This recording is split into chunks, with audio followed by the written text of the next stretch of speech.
சத்தான முருங்கைக்கீரை துவையல் பண்ண போகிறேங்க. 3 மிளகா, 1 பச்சை மிளகா போட்டுக்கணுங்க.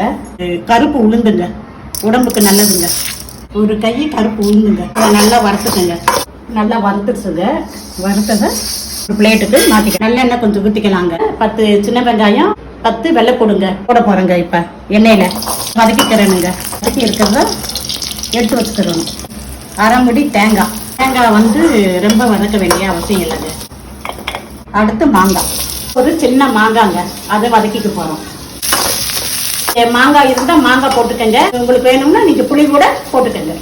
வதக்கினா மாங்காய், 1 டேபிள் ஸ்பூன் எண்ணெய் ஊற்றி 1 பிடி கையளவு முருங்கைக்கீரைங்க.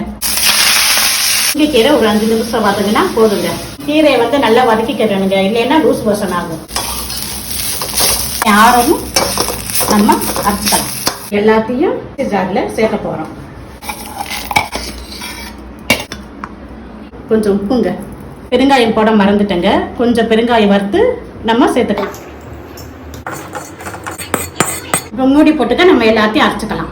கொஞ்சமாக தண்ணி விட்டு அரைச்சுங்க. இப்போ குறைன்னு இந்த அளவுக்கு நம்ம அரைச்சிக்கிறோம். அப்போ தான் துவையல் நல்லா இருக்கும் சாப்பிட. இட்லிக்கு, தோசைக்கு, நம்ம சாப்பாட்டுக்கு, இல்லை நல்லெண்ணெய் ஊற்றி கூட நீங்கள் பசந்து சாப்பிட்டுக்கலாம்.